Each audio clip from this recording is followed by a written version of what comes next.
Welcome back to Souq Business Landscape. I have Emmanuel, I have Chooks, and special appearances from Oyinpreye Krumale. Special appearance. Good afternoon, gentlemen. It's great to be in your midst. Glad to have you. All right, so we have the four horsemen complete. Let's kick off. Nigeria is importing dairy cattle from Denmark as part of a plan to double its milk output within 5 years, aiming to reduce $1.5 billion spent annually on dairy products. Now, despite having over 20 million cattle, Nigeria currently produces only 700,000 tons of milk annually, meeting less than half of its 1,600,000 tons consumption demand. Livestock Minister Idi Maha explained that most of Nigeria's cattle are low-yield pastoral breeds, prompting efforts to improve productivity through intensive breeding new pasture species. Nigerian farmers imported more than 200 Danish heifers, and a national genetic resources strategy has been launched with food and agriculture organizations support to build on existing large livestock population, over 20 million cattle, 60 million sheep, and 1,400,000 goats. Let me start with Krumale. Oh, it's quite why me? Okay, special appearance. Bad we see. What is the economic implication for this? We are now importing cattle.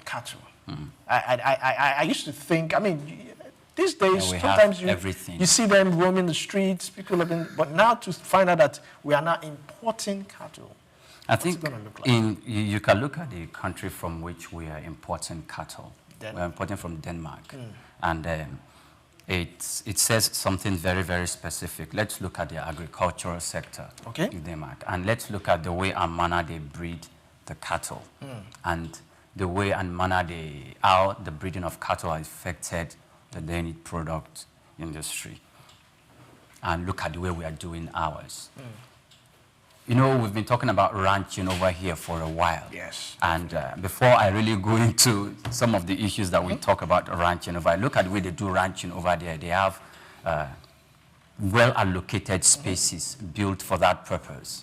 And when these are built, there are settlements in those areas where people cater to the cattle, that I will call it on animal husbandry and farming. They live there. There's power. There's accommodation. True. And they are paid well. And most of these establishments are done by private entities. You don't see government coming in to support them. However, if government is going to come in, probably it's going to come in other forms of businesses where it felt maybe some form of subsidies and all of that. But I don't think they are doing it the way we are currently doing it. And it's not only Nigeria that we're importing from Denmark. Look at the way we treat our cattle. I don't know from where they work and the distance. You go to Ogun State, you go to Ogun State, you go to the deep forest, there you find them. The cattle have walked quite a distance. You go to Oyo State. In fact, you even go to Delta States. You go to the forest, you see cattle rearers walking, and you see farmers who go to the deep to farm. You see cattle there, rampaging their crops and their farmlands. And sometimes, because I'm not certain about where this pastoralists came with their cattle and the distance of land they covered. And some of these experts, when we heard them advise government and those who are into this business in this perspective, they tell them, look, our cattle can't give us as much as we expect because their health must have deteriorated because of the large spans of land they must have covered. And I don't think they'll be able to give us the kind of milk or the dairy product that we are looking at for its purpose and to even serve the industrial purpose and industrial needs. The way we even harness beef here in Nigeria, I would even say it's more of a crude way. It's more of a crude way. And all this starts from the process of rearing the animal. I don't think we are doing it properly. And I'm not surprised that we are importing from Denmark. Emmanuel, I'm looking at the competitiveness. How would importation of Danish cattle affect the competitiveness of local dairy farmers? Apparently, I mean, there's already a shortfall.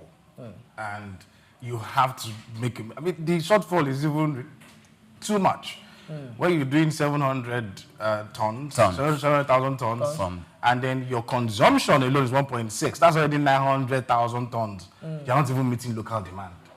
So competitiveness for you, if you begin to import these ones, it will help your local breed to be better.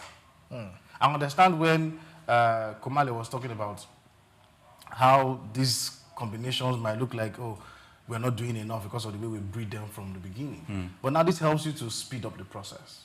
In the sense that because they will do interbreeding, you now get different variations. We already have some of them. Our common ones that, like you said, that we see roaming the streets, funny enough, they are mainly for milk production.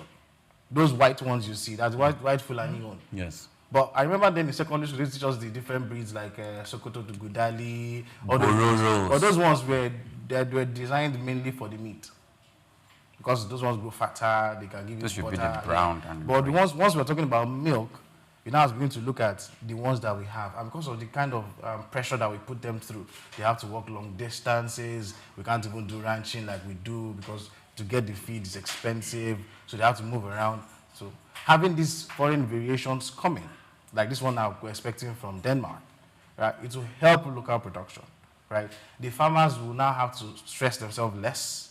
And over time, they will now see, oh, they have alternatives to the white. We have. It's just that it's not meeting local demand. Because eventually, for you to now make money, is when you now have enough surplus to now export. Eventually. So what we have is, they give this 5 years timeline. The way cattle breed and then interbreeding, you now get variations that will first of all give you the sturdy ones that can wait. And, you know, our climate, so Denmark and us is even different. The ones that can stay with our climate, do the long distance if you like, but at the same time, I'll still give you better yield in milk production. Coming to you, Chooks, I'm looking at the environmental concerns. What if these imported breeds do not adapt to our environment? Nigeria is a peculiar country. What if? There's a whole lot of what if here. Denmark happened to be the 10th largest producer of dairy products. And if we go by size, 42 point something kilometers square mass land size. Niger State alone is bigger than Denmark, almost times 2. And that speaks to when you take farming to another level and you say, okay, we are going to take farming serious. That is what they do there. They are intentional about what they want to do. So this is the question we need to ask ourselves. Do we have cows here? Yes. Are we intentional about farming? No. We still hold on to the old tradition of pastoral farming. Yes. A cattle rearer and whoever owns is sending them all the way from Sokoto during the rainy season, and by the dry season, they are in Akwa Ibom. How do you expect the cow to produce quality milk? It's not just to produce milk, quality milk. Even the meat itself, the meat has turned to kanda before it gets to Akwa Ibom. So this is where intentionality come to play. Now let's look at numbers. Yes, we have the numbers, but we are not intentional about competing in the market. We are focused on meat. We've not been able to satisfy the protein need of Nigeria. Let's talk about Nigeria before we start talking about West Africa. Also, remember that we also have cows coming into Nigeria from other West African countries doing the same thing. Trekking from Niger, Senegal, all the way to Akwa Ibom. Then during the rainy season, they now start trekking back. That is not the way it should be. Remember, there's still conflict between land farmers, crop farmers. But now let's look at the question you asked. This is my own question mark. Have we considered what we are going to do to the gene pool over time? The cows we have here, they've adapted to our climate. If we start this crossbreeding, how are they going to fare with time, knowing fully well that the diseases that affect those ones there don't affect ours here? Ours are more resilient to the diseases that we get to see there. We get to, you watch the news, you hear all kind of mad cow disease, you hear this, you hear that, but it doesn't happen this way. But now when we start this kind of breeding, are we going to localize them? And for those farmers that say, okay, good, we are bringing this majorly for milk, keep them in those farms majorly for milk. If you're breeding, let your breed stay in that farm. And we don't have a case whereby we see movement of this particular breed coming in, mixing with our local breeds, and we are not sure. I'm talking about for the scientists, right? We are not very sure what is going to affect the gene pool in our own climate over time. Do we need the milk? Definitely yes. Also, where they went to Denmark, I wanted to ask, why didn't they go to India? Why? Because India is also as hot as Nigeria, even hotter than Nigeria, and they are the highest producer of dairy products. So I'm looking at, okay, why not India?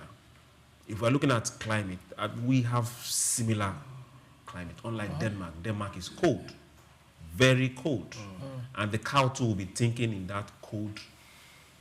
Okay, so, so I was thinking from his perspective when he was talking, so I was thinking about scientifically, I think they can study the way they crossbreed, yes, and we still preserve the one that can give us the kind of nutritious milk that we want to have.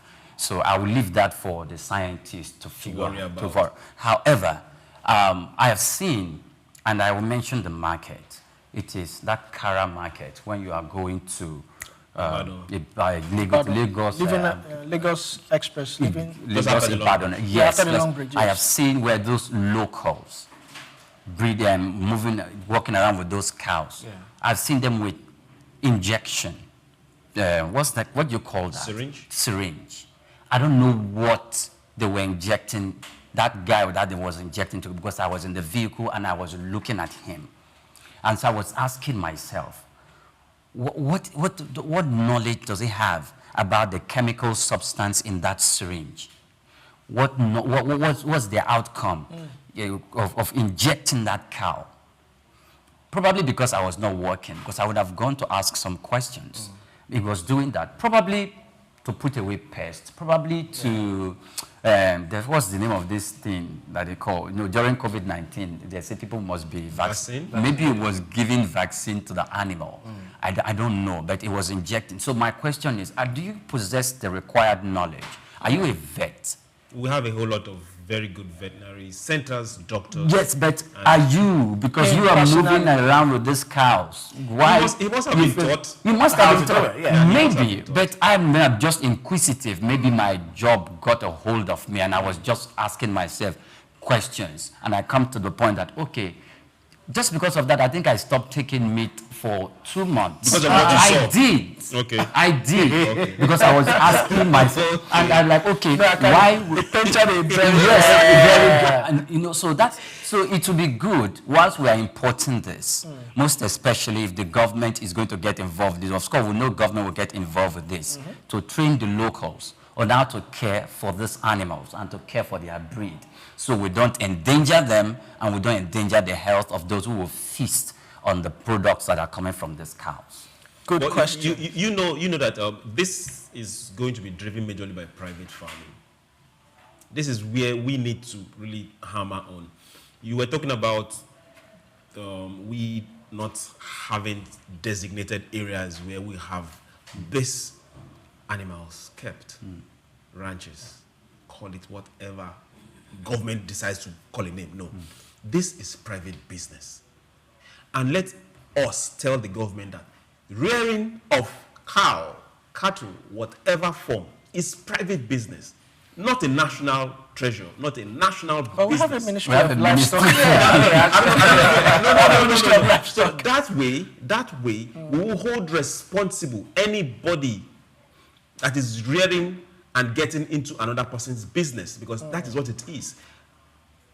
If you come to me and say, okay, now let's negotiate, I want a land in your state, it is me negotiating with you, not me negotiating with the government. No.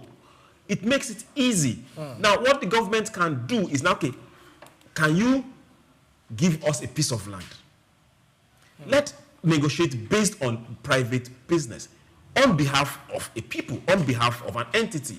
If these cows are coming in from whatever country they decide to come in, it's private business. And we'll make sure that they do well. If it's for milk, good. The private business is going to generate this amount of milk over this amount of period of time from this farm in this place. Private business. But when we start turning private business into government concern and government-driven businesses, we start having issues. Now, over to you, Emmanuel. Yeah. Add this to what you're about to say. We've had series of farmer-header clash and all that, and now we're bringing imported livestock. Don't you think it's time we really enforce this cattle ranching? Yeah, because I was going to say, when stories like this come, it sounds very, very interesting. Oh, everybody loves it. Looks very positive because first off, it's going to reduce your wage bill, the import, their dependency and all that. Then because your dairy needs, you get to meet it even if it's a daily or weekly or monthly, whichever it is. But everybody looks at the positives. Let's look at the negative first, including this one he just mentioned. Do we have the infrastructure first? Because when you mentioned the weather that we have, and you're bringing something from Denmark, which we don't have similar climate, you know you have a problem. Do we have the infrastructure here? Because we didn't hear of any plans that they did before these things started coming. The news just came now that, oh, we're going to bring in these cows. But we didn't hear any plan to say, okay, well, when these cows come in, this is what is already... This is where they are going to. Yeah, this is what you have already. This is the training that the farmers need to get. Because just like we're talking about the injection, who will now train these people? You see that when you bring the cows, you now start to train people. It's like you're putting the cart before the horse. Right? And then you talk about infrastructure first. That one involves the whole ranching. Or I think there was another one, the Osibajo tried to push up the last time. I can't even remember the name. And then that one is first. You now look at the style that the farmers already use.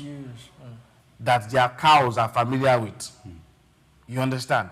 They now have to now relearn. You know, it's very difficult to teach people new things. If it's a private business, they will do it. I don't know if you understand. Who are they teaching? That, of course, yes. Am I going to tell Dangote how to distill or refine his oil? He probably did all that before he got his... So since it's a private business, they should have that responsibility and have gone ahead to make plans to this effect and not work like a government kind of establishment where you are pushing paper here and carrying file there. Okay, but to put, I think the former administration, the former administration of Kano State, who is the current national chairman of the ruling party, Abdullahi Ganduje, we remember how when things were really going back and forth between the north and the south, and they're asking for land for cattle ranching and cattle rearing purposes, and most of the southern governors, shrugged it off. I'm like, no, you can't demand it in such way. Yes. He was telling the cattle rearers, come back to the north, come to Kano State. I'm going to give you land to do this. I'm going to give you land to do that.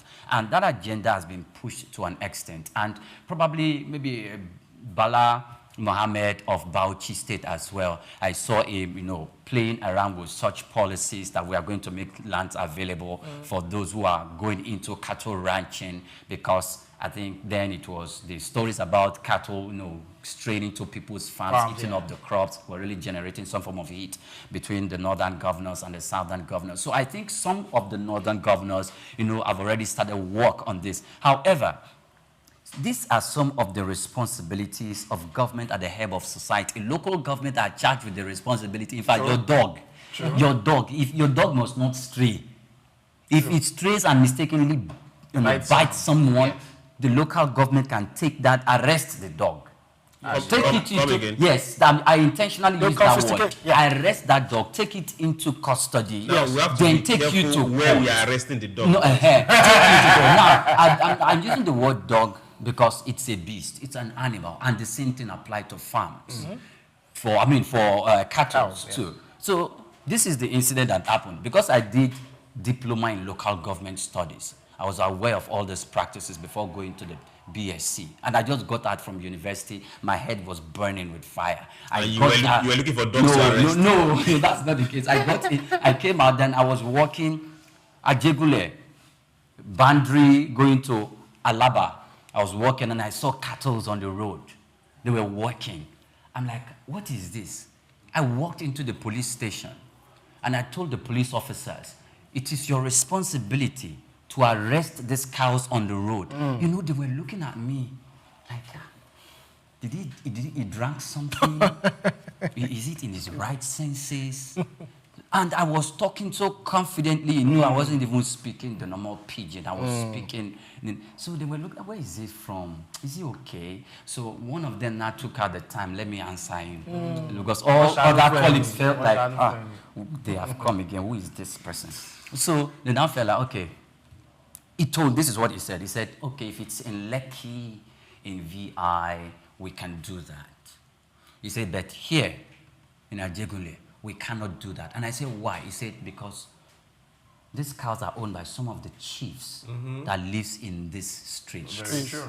Private business. If you arrest them, they come out for you with these boys that does one or two things for them that you normally know. You know these boys we are talking about. It could be the Agberos and all of that. We don't want to stand such heat. So we cannot do anything. And there's no pasture, no grass anywhere if you are going from Boundary, going to Alaba, Suru, Alaba. So where are the cows? What are they feasting on? They are going to trash bins to eat leftover oranges and all of that. So they were constituting, they could cause traffic because while a car is trying to avoid them, it veers off into the crowd and all of that. So government must play its role. Down up from the federal to the local government at the ebb of society. All right, thank you very much. We still have a whole lot more coming up. Lagos is planning to bring back the environmental sanitation. We'll take that after this short break. Stay tuned.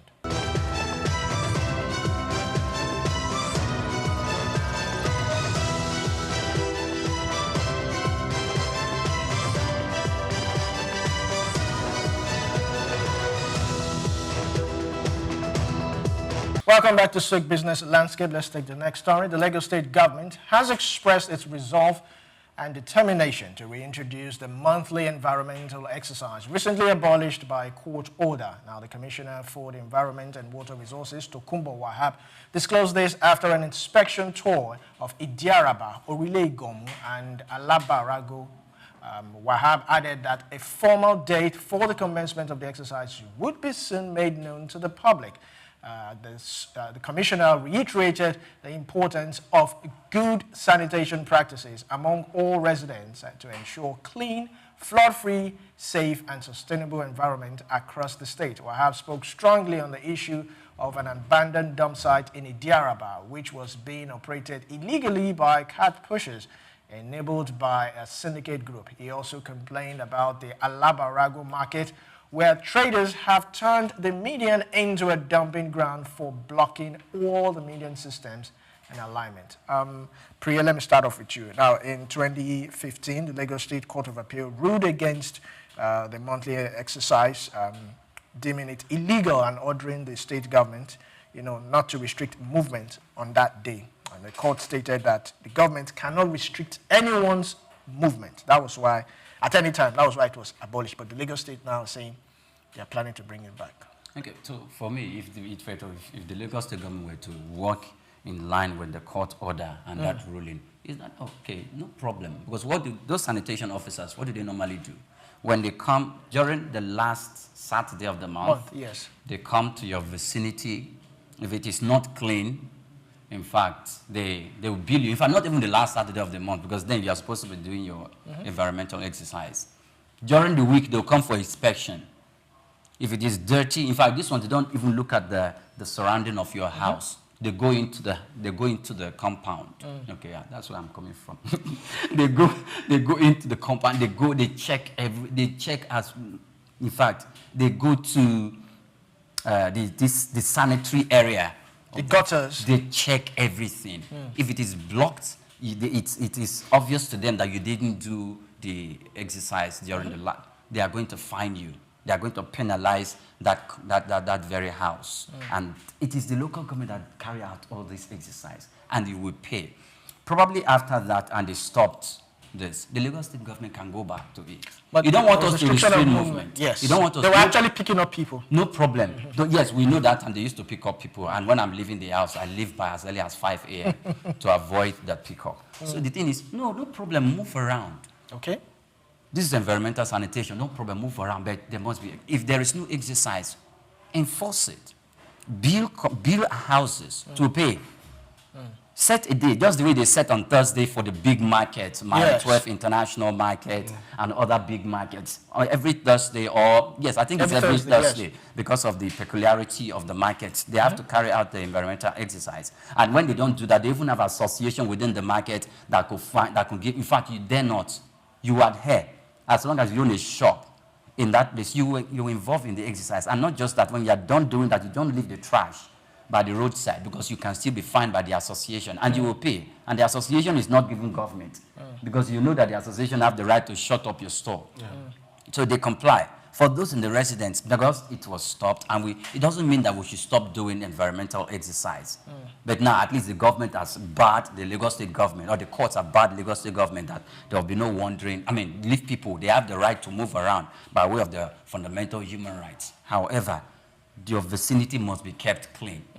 If we say it's the last Saturday of the month, do it. If you do not do it, they come for a check and you are found wanting. Of course, you should pay. You'll be billed. By the time you are billed a few times, maybe we are going to abide by that law. Even though we are not going to be restricted by moving around, but we are going to make sure we keep our environment clean. Because it can make diseases unlocking at the corner, and these things will breed disease. Emmanuel, I have been a witness of this. On Saturday, I passed through Mushin. There's a place, a dump site. It's not even a dump site. A big dump stuff was provided for them to dump, and you could see scavengers on it, and it's actually in front of a market. Take that away, just that, in the middle of the road, the pavement on the road, they dump things there, along Mushi. Every day you pass that place. So do you think that this environmental exercise would actually put people, because this is humans, it's not the government anymore. People actually go in the middle of the night and dump things. So do you think this environmental exercise would actually bring back that healthy culture among Nigerians? Absolutely, it will. So when this whole campaign started about Lagos is smelling, I'll call it a campaign because it looked like it was targeted. Yeah, I heard the arguments, and I would agree that Lagos is smelling, right? But it didn't just start to smell. It took efforts, concerted efforts of people before it got to that point. We used to say this slang in the hood. If you want your pee to foam, you have to target it in one particular place. It will start to foam. When you put one trash in one spot, the next person comes, okay, maybe this place is like a public place to drop trash, and then it becomes a hazard. It doesn't just start out as a trash can, right?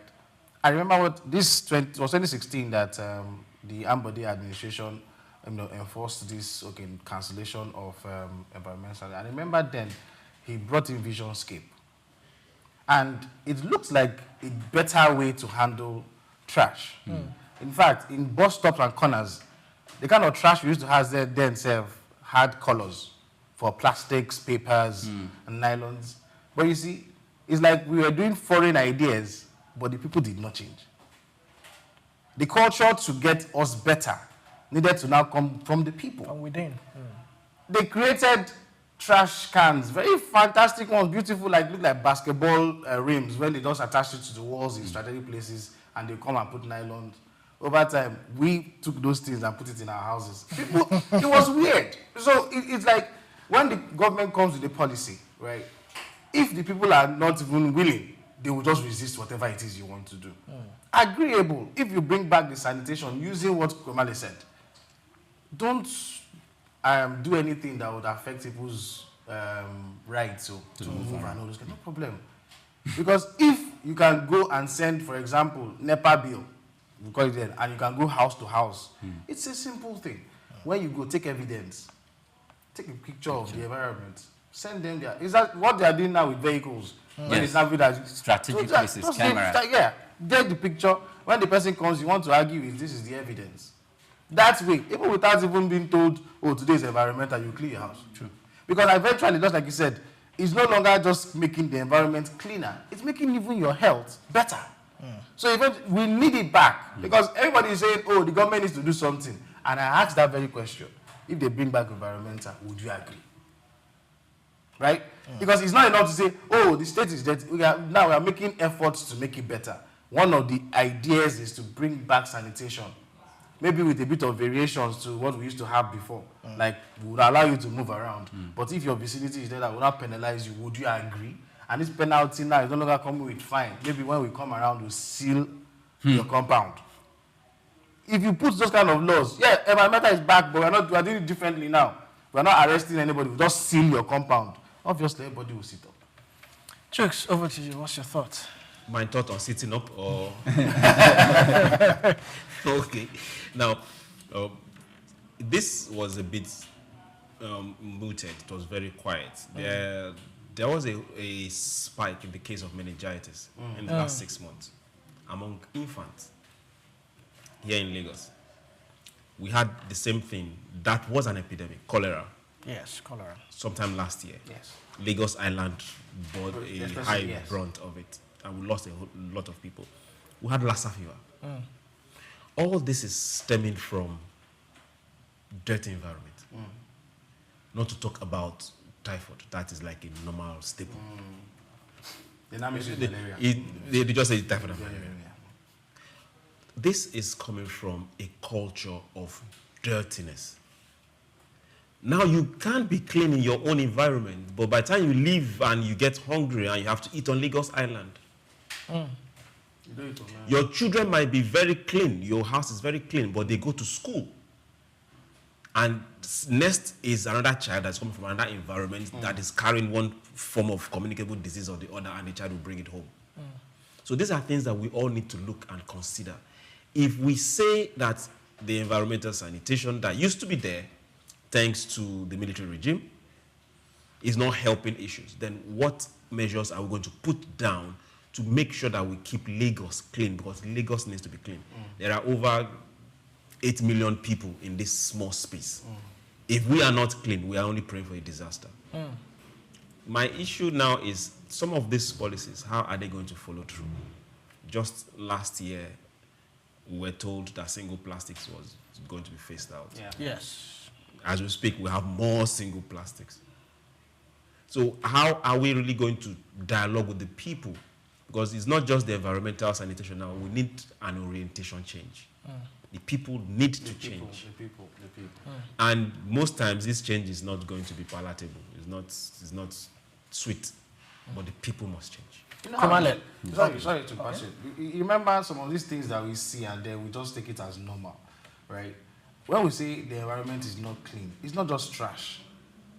We are still having open defecation in 2025. Must you embarrass us openly like this? No, It's something to talk about. This is a real conversation on its own. In 2025, we are still having open defecation.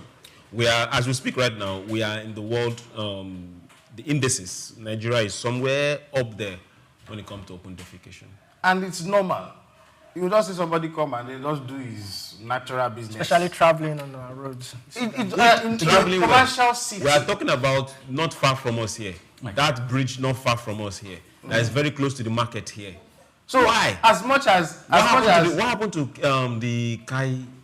So No, those ones only arrest market people, the market people who are or traffic trading. offense, people who cross also. So but as much as the government is making the efforts, the government is making the efforts to make this place cleaner, and that was why from the Fashola regime to Ambode, well, I didn't see so much of it in this community, but Fashola had the cleanest Lagos. But they were doing this planting of tree planting, because naturally, by agri, plants give you oxygen. They take it makes the air fresher.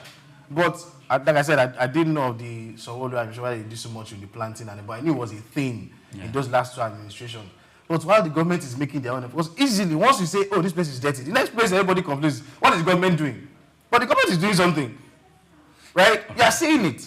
But the people, the humans that we are, like, sometimes I actually wonder, like, is it that we as, let me say Lagosians, because this is where we are, we as Lagosians, some of us shouldn't even be here. Like, we should just be in our villages. That's the best place for us to stay. It's a case of crime and punishment. Okay. So this is one thing. I know we are going to say the government is doing this. What are there are some gray areas. Some very. Let's have this conversation. Because I remember when the Lagos-Ibadan Express was being fixed, and it was being fixed down. It's coming straight to Ojoduberja and they are moving in. You see, when they finish that particular spot, you see how nice those places were. Yes. When you are crossing the road, if you do not use the pedestrian bridge, when you are crossing, no, there's this open pavement in between where you have to move from one part to the other. Oh no, you don't want to take a look at that stretch, right from Opik, or from yes, down straight to Ojoduberja and even getting straight down to the Secretariat. Yeah. Those two, you don't want to take, it's not good. I don't want to say it on air. Talking about open defecation. Yeah. It's not a good sight. Okay. And that's not, government has done its part by building that road nicely. Yeah. And some other times they fix the lights. And we also know what happens because the next day you come and you see 1 is not working, 2 is not working, 3 is not They have working. not removed the bulb. Great. In fact, that, so, okay, fine, the people, when the people do this, I know when I say this, maybe you guys will jump on my head. And maybe doctor will jump on my head when we are done with the program. Don't worry, your head is not that strong. So the thing is this, when people do this, Yeah. when you speak to people and they tell you, some experts will tell you, people don't just behave that way. There's a reason why they behave that way. Okay, you as a psychologist, why people behave that way? So not only psychologists, by way of your interaction with these people, is that people silently protest against the government. People silently protest against Silent. Like, you just want to do things obviously, like, away from what Wrong. They just, Yeah, no, yeah, just want to 2025. do things wrong. Like, that is just my way of protesting against the government because I think because you are not civil disobedience. By defecating. by going to converse with by these going to people. remove the These are not aluminum areas. on bridge railways. okay, That's protesting it's against wrong. government. We must not. By Please going to understand take me. out the It is solar, wrong. solar lights. Yes, it is wrong. It is a criminal But what he's offense. saying is, it's not normal. It's abnormal for people to abnormal. just You expect engage people in do it. that act. Okay. Why do they do it? Okay, You know, let me give an Is example. that Do you know why they justified? do it? No. Do you know why they do it? Right. Crime and punishment. Explain. You know, you mentioned that thing before. I need you to explain. Now, Because I've explained I why they know- do it. Yeah. Some years back, when the government was fixing a lot of transmission lines, Yes. and they were getting stolen, there was an order: shoot at sight. That's extreme. That was an hold on. Yeah. That was an order: shoot at sight. If you see anyone with NEPA cables or any of those armored cables that are not brand new or not registered for sale from a company, shoot at sight. Don't even bring to the police station. What happened? So we should enforce that. No, Shooters- I'm just giving an example. Yeah. I don't even, just an example. What happened? That particular trade died a natural death because you know that somebody that is just passing, all he needs to do is just to see you. Oh, And Buhari you said go- the same thing. and Shoot hold at sight on, if you hold on, see I'm anybody who is hold- not an officer Yeah, with an carry it on. AK-47. Banditry has not died. No, Terrorism has not these died. are two different things. Great. Now look at it. What is the enforcement for this? Because these are crime. Somebody is supposed to be caught, or somebody knows who is doing it, or people know the market where these things are sold at the end of the day. What is the enforcement level? That is where we are right now. So when we have the Nigerian police, or the civil defense, or what any other enforcement agency that will go all out and do their duty and not just wait in a police station for people to report, these things will change. Sleep. We have The people thing going for open defecation. Even as we speak, I can bet you money that if you cross that area where he's talking about now, Somebody's there. like now, send a drone there now. That's not even will there. see- I you saw will see- someone close by just here, today when I was coming So to the imagine office. if we have So- if we have a set of, even if it's community people, You know, so we that can will actually hold do you that. We can and actually do flog that. you. Would You know, go you know back the there? interest is Olumide. That's jungle That's justice. not jungle. Okay, so Village no, where no, you come no, from. no, don't shoot at sight, No, no. please. Can I ask you a question? Because the the words of the president cannot overrule the law. I- Like I said, I give- except I someone gave an has been example caught. then. Yes, I know. Now, let me ask us this question. We all come from one particular community or the other. Yes. So for those of us that are still privileged to have a village that's still standing, can you go and defecate in your village stream? Not in I don't- not in the street. No. In It's not in the street. Even close The to market street. square, you can't No. even do that. Even in the farm, where I come from, the youth will catch you and flog you. I don't know if you understand. Even if you are passing the community, you know, okay, they'll show you where to go and do it. So if we have this kind of things that will follow them in the villages where we come from, why should we not come here and do it? Flog the person. Consequences. So it's Of lack course, of crime consequences. and punishment. Yeah. So I think I was going to come from the angle when we're talking about psychology and sociology of like human mind. A lot of us need to be evaluated. Now the government. Arrow is not that big. Yeah, but it doesn't have enough space. If you think about it, we talk about the drug menace already. Well, that place is full. That place is full already. So, but the government can actually see an opportunity here to not just do this environmental sanitation, but create jobs. I know we have this LNSDC. Lagos State Neighborhood Security Watch. Neighborhood Watch, right? Now, it was a way to get more like community policing. But you can also do targeted ones. We know there are so many of these security arms. Kai is there. The one I mentioned, the what they call man o' war guys, many of them are. Many uniforms, the colors are looking like rainbow. Many of them are there. War against indiscipline. You know that one I hold down. I told that to Kai. But the thing is, you can actually use this as a way of creating jobs. Have people who move around places in communities to ensure that whatever policy that you put in place is finally. It's a way. Like I said, if you look at something, you can see how you can make money out of it. Rather than shoot on site or shoot at site, or English what you want to use, have them pay big fines, right? That they will regret ever doing. So someone goes on to Lagos Ibadan right now, and that transmission line that is feeding the entire western distance and starts cutting it to go and sell. So no. They should have a way of doing what? No. So where I was restrict us to environment things. Come again. The government can. They shouldn't shoot aside. They should shoot him up there. Not. Please don't shoot. Create avenues where you have more public toilets. More public toilets. Exactly. Now, by creating more public toilets, you are also creating jobs for cleaners. Okay. I'm just giving you a ripple effect that one thing can actually achieve. And paid. Of course, they will be paid. Okay. But not much. There are some of the bridges that you pass. You see these people that are not handicapped and they are sweeping those bridges. Yeah. Okay. You see them regularly. Okay. Many of them are not necessarily from government. No, you understand? They're just voluntary, and people just pay them for some of those things. These are avenues to create jobs. They just need to see it. So if we say, okay, bring back environmental sanitation, don't limit yourself to Saturday, also to 3 hours or whatever. Expand the thought. Create more avenues where people can make money off this policy that you want to bring back. Okay. You understand? And I think that one is going to make the state get even. Our idea is like basically the biggest in the entire country anyway. Yes. And you can see make more. All right, we'll take a short break, and when we come back, we'll dive deeper into the program. Stay tuned.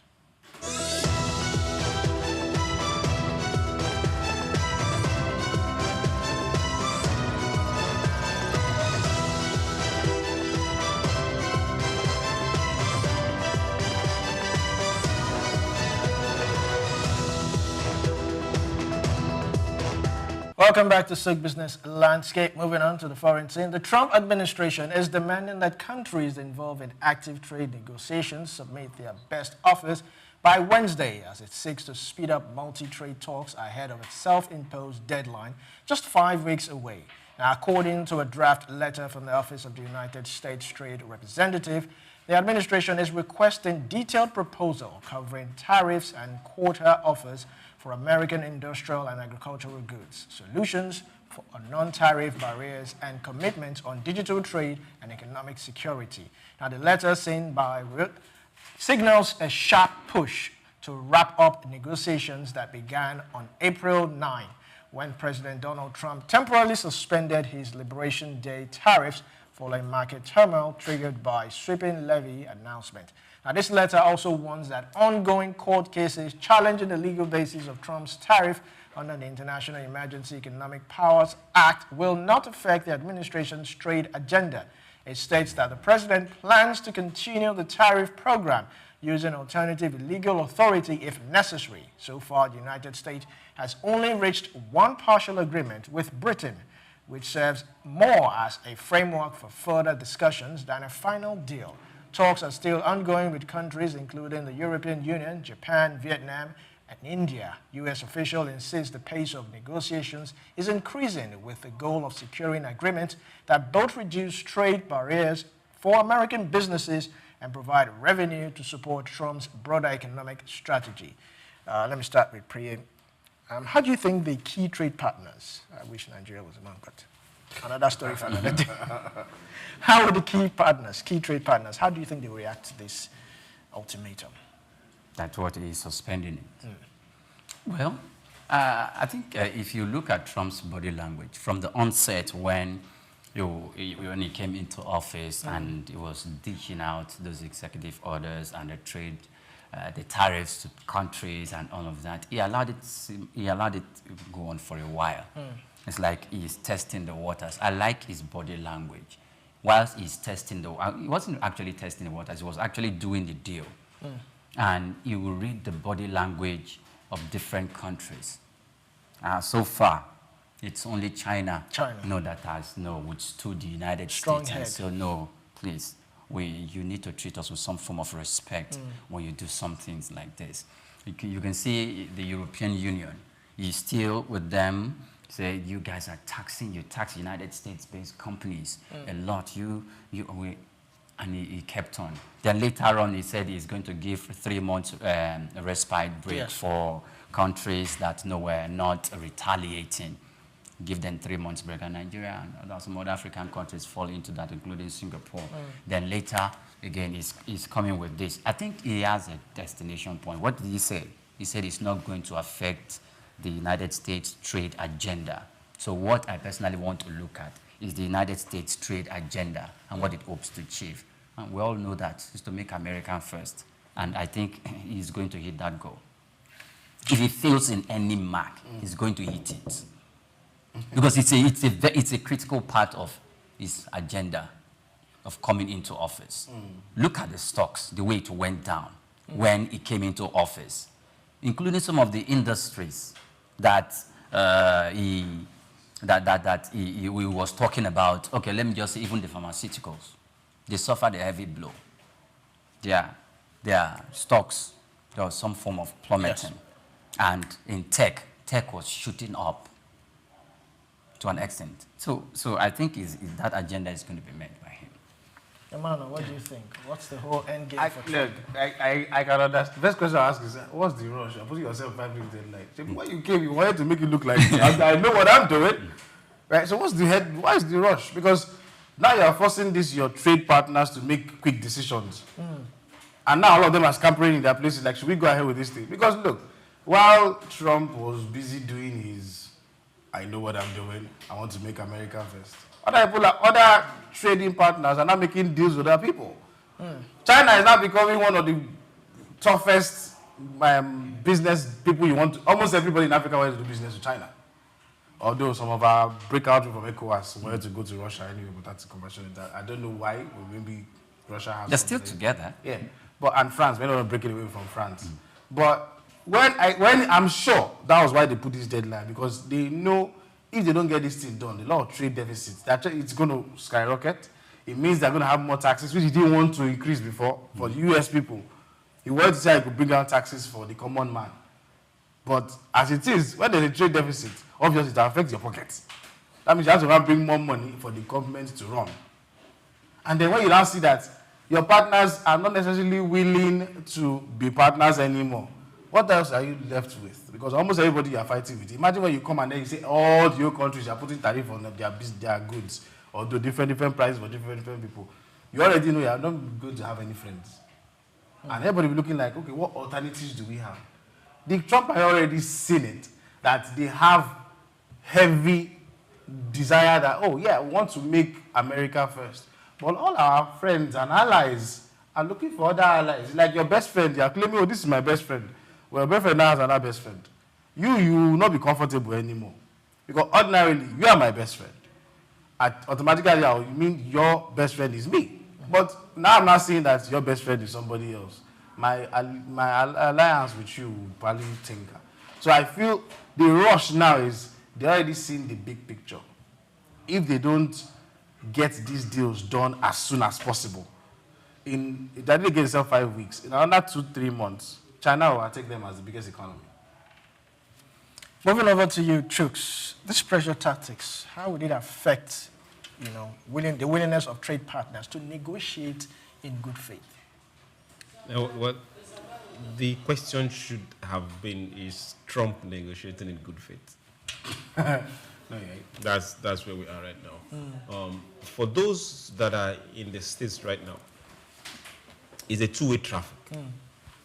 The world, as we speak now, has gone beyond the global village. Every company needs a partner. Every company. Boeing, you say they are making planes. They are in the States. But over 30-40% of the components are coming from different places. So in the real sense of it, they might only be assembling, but you can't call them an assembly plant. Yeah. Same thing with your electronics giant, Apple. Apart from them having a plant, they also have a plant in China. But this is a US company. So this revolves around a whole lot of products that have been made globally, not just those in the States. But as we speak right now, Trump is protecting his own American businesses. That is his watchword. And it comes first to him. So this is where I am looking forward to seeing my own president. He might not toe directly the same line, but at least let me see him also go the same route. He has put, say, Nigeria first, good. But now let's start saying, yes, you can. I did. Let's now start seeing that advantage coming to Nigerian businesses first before any other company. Now, definitely, American businesses, we need partners. That is why they want this signature and everything that needs to be apex. So let's good. Our companies are still going to be in the works. First, not just being in the works, but they are still going to be very profitable. Jobs are not leaving. That's what he's trying to canvas. Jobs that have left, let's try and see how we can bring them back. And for those that we can't bring back, those products that are coming from outside, we have to put a tariff on it. So it can't just, let's face some good facts. You can't help it. But we put trust from. Let's put a tariff on it. But that is them. But I'm looking at it from our own side. We in Nigeria now, if we say let's tow that route, we are importing way more than we produce. So that might not work for us. But for the things that we consume on a daily and we can't try make them here, let's start looking for how to make them here. And for the things that we import a whole lot that we might not be able to make here, let's make those companies bring those plants here and establish them here. So you're literally mirroring what Trump is wanting to do America for Nigeria. We are not directly mirroring, but we can also put Nigeria first. But we are not there yet, because they are a superpower. We are not. We are largely dependent. Question number one. We drive a whole lot of cars here. We might not be able to afford brand new cars that much, yes, but we still have car plants here. Now, within our client, we have a few car manufacturing plants that we see their brands every day on our street. Sure. What stops the president of saying, hey, we're not going to import from you again. If we import from you, we'll put 200% tariff on it. Or come and establish that plant here. You want the Nigeria economy to do that? Yes, we can. We won't survive it. No, yes, let him wait till 2027 yes, after we will. the election. Yes, no, hold on. Yes, we will. No, we wouldn't. No. Look, I'm not talking about essential commodities. I'm looking at luxury items.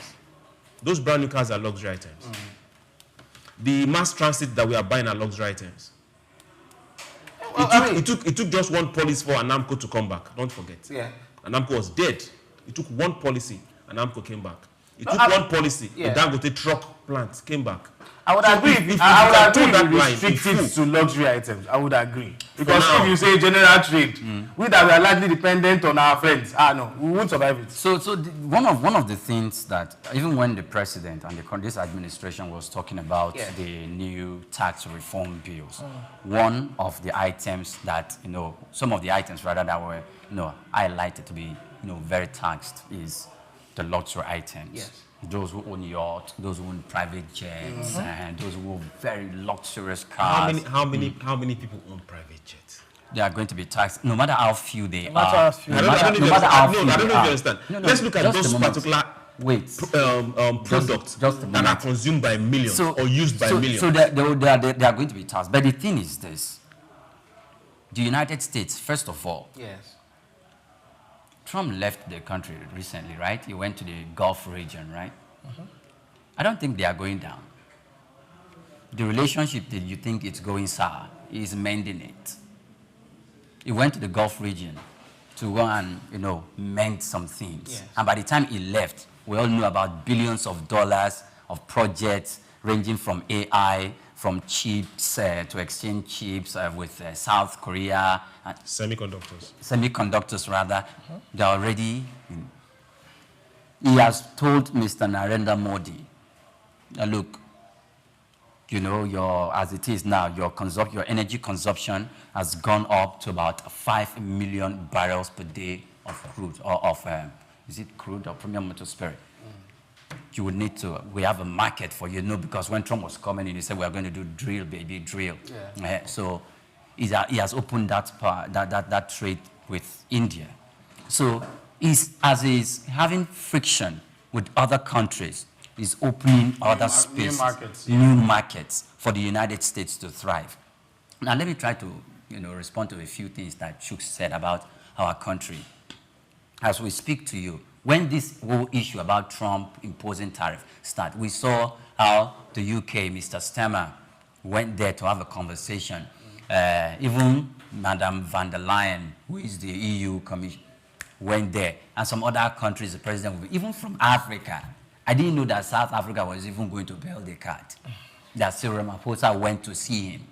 And even though their conversation didn't go out very well, but I think there's progress and something on the pipeline. And their commissions, their consulate, and their embassy, both political appointees, they were there, doing the damage control and to make sure that there are other frontiers for business and strategic alignment with the United States of America.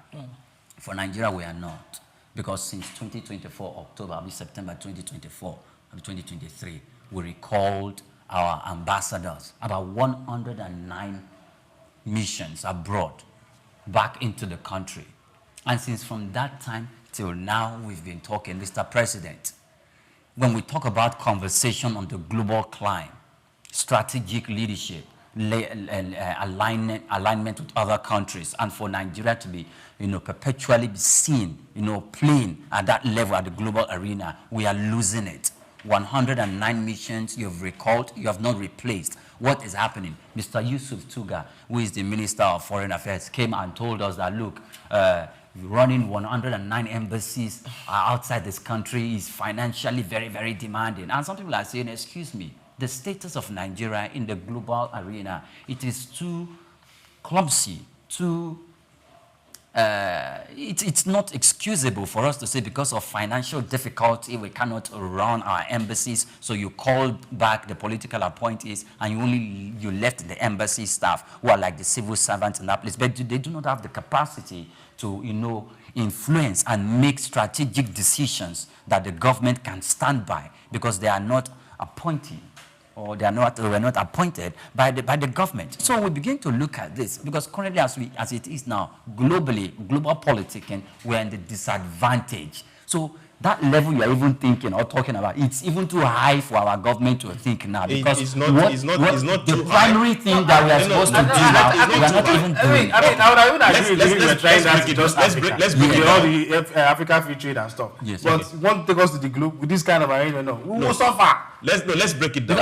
It's not too high. It's not too high. Let's break it down to the common market. Typical example, mile 2 market. What happens? You bring yam from the north. By the time that yam gets in, the yam does not get into the market. Yes or no? Of course, it goes. It doesn't matter who owns the yam. There are gatekeepers you pass the yam through. Yes or no? It's the same thing. There are no importation gets into this country aside what comes in illegally. That doesn't go through ports. That government is not aware. Even before it leaves the port of dispatch to port of arrival, that government is not aware. So if there are government policies that say, okay, this particular luxury items is what we are targeting. If we are not putting a tariff on it, then let them be produced here. It's doable. It doesn't have to do with the country. But it's possible that it's not produced here. So what do you business people? But we must look at the body language of this government we are talking about. Yeah. This government is headed by an individual who, when he was the governor of a state, was able to increase the IGR of that state which means astronomically. Which means intellectually. But he can't. Why is he not doing it? But that by different ways, you don't have to create enemies in your I don't even think our country at the moment now can afford it. Did you even reciprocate? We can't afford Did it. you even reciprocate during the Trump? Did we this reciprocate? We didn't even make any speech. Onome, what are you reciprocating with? No. Sorry. What are we reciprocating with? I don't even understand. What are we reciprocating with? Okay, What are you giving them that they want to I would have agreed. Sorry, I would have agreed with Schultz if you said, okay, the government should place a tax on luxury items. No, not only luxury items, even for the common manufactured items that we have import substitution for. Yeah, locally. But locally, we have called brands. But if we're not going to impose tax, I don't want our government to be imposing tax on machines that we need for production. Hold on. And these constitute the major list of the things that we are of this that we are importing into this country, because we have foreigners coming to build factories and local manufacturing options. That doesn't constitute. Those are one of the things I will look at. Yes. Let's quickly take the last story. All right, so the last story here. The latest peace overtures between Russia and Ukraine are drawing attentions beyond the battlefield, with wide-reaching implications for regional stability, trade, and long-term reconstruction investment. Following discussions in Istanbul, Russia tabled stringent demands, including Ukraine's withdrawal from 5 contested regions, neutrality from NATO, reduced military capability, and constitutional recognition of the Russian language. Ukraine firmly rejected the proposal, calling them unrealistic and equivalent to surrender. Despite political deadlock, limited agreements were reached, such as the exchange of prisoners of war and the remains of the over 12,000 soldiers. While the humanitarian cost remains heavy, the economic stakes are rising. Global markets are watching closely as sustained conflict threatens grain export, energy corridors, and investor confidence in Eastern Europe.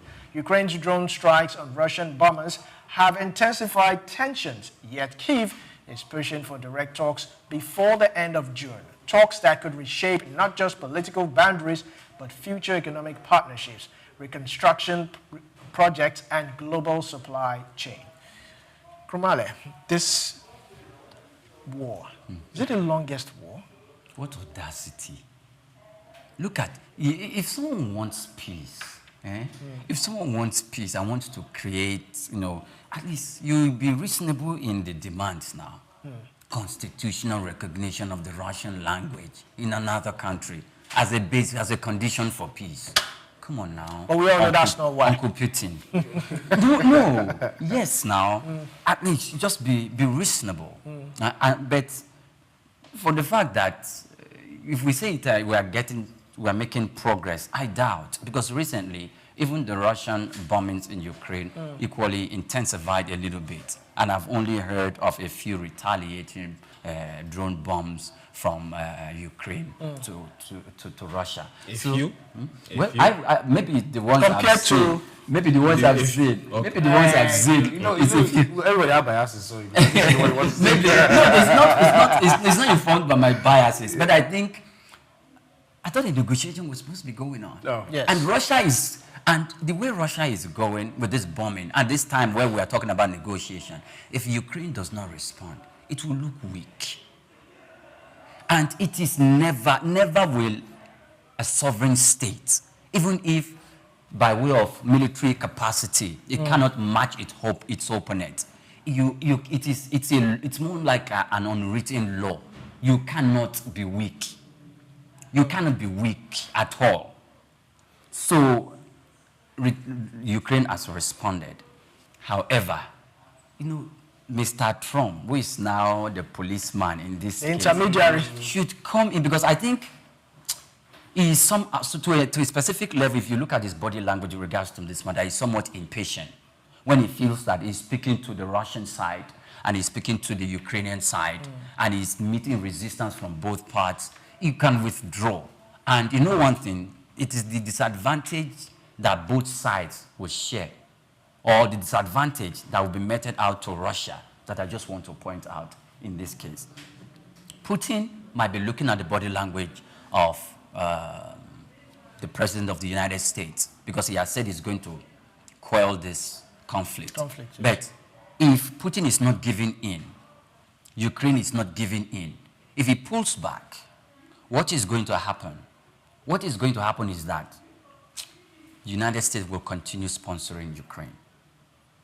So sorry, Donald Trump, this was not your expectation, but that's what I think, that they are going to continue to give aid and to give those military assistance. Of course, yes. And that equally means that they are going to equally be taking strong position to consolidate their position in the management of NATO.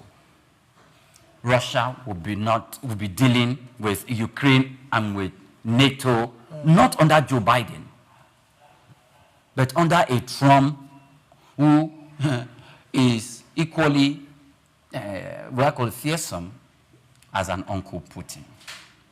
So that is the dilemma that Russia will face. Because what he's trying to avoid, he may just not get that result. Because, Ukraine will fall back to the laps of NATO and fall back to the laps of the United States President. Chucks, what's your thoughts? Okay. Who are those calling for a ceasefire and negotiation? I think your question is rhetorical. I don't know. Are you there always? The same people calling for ceasefire and calling for places to go negotiate are the same people funding Ukraine. If you were to be Russia, what will you ask? So what he's asking for is not too much. It's not too much? No. Now see. That's just part of them. See, though. on the basis of let's negotiate, what he's asking for is not too much. Because we have to meet somewhere. So he has tabled something. So it's now left for you, because you are the one funding the war in the first place. Are they not? No, Chuks, No, look now. I don't know if you understand. Four areas, Hello. four regions. Hello. You have to Hello. leave. Ukraine will leave 4 Now, regions. that is not going to happen. We know. Okay. This is just what he's asking for. Okay. But now let's ask why do you think he's asking for that? You that is coming to the table and say, okay, I'm bringing the table, you people should come and talk. You are the same person funding the war. Yeah, exactly. So on this one, I'm going to decide. I don't know if you understand. I don't know if you understand where I'm coming from. Yeah. So good. So he has opened. I'm even surprised that he didn't even say, let's analyze the country as the only means of talking it through. So right now, the day they will say we'll stop funding this war will stop. It's that simple. Left for Donald Trump. Ukraine on its own cannot fight Russia. Left for That's a known fact. Now, left for Donald Trump, this war wouldn't have started in the first place. But there's one thing we've come to see about American policy. It doesn't matter who's president or what party you belong to. If that is the direction they are going, that is the direction you go. But it's also Until determined you get by the ideology of the political party that is on the saddle. Hold on, until you get to a point where you now try and stop and change the policy, which is what Trump is trying to do. But right now, they have to find peace. Conversation is Emmanuel, let's have your final thoughts. I'm sorry, I don't know. Growing up, I used to know about the USSR. Yes. Right? Nobody would know how USSR. And then, just like Europe shared Africa, and they started colonizing parts of it. They started breaking USSR into Slovenia, Slovakia. They just started coming out different like that. And then little known, Ukraine came up. And all of a sudden, we started hearing of Ukraine.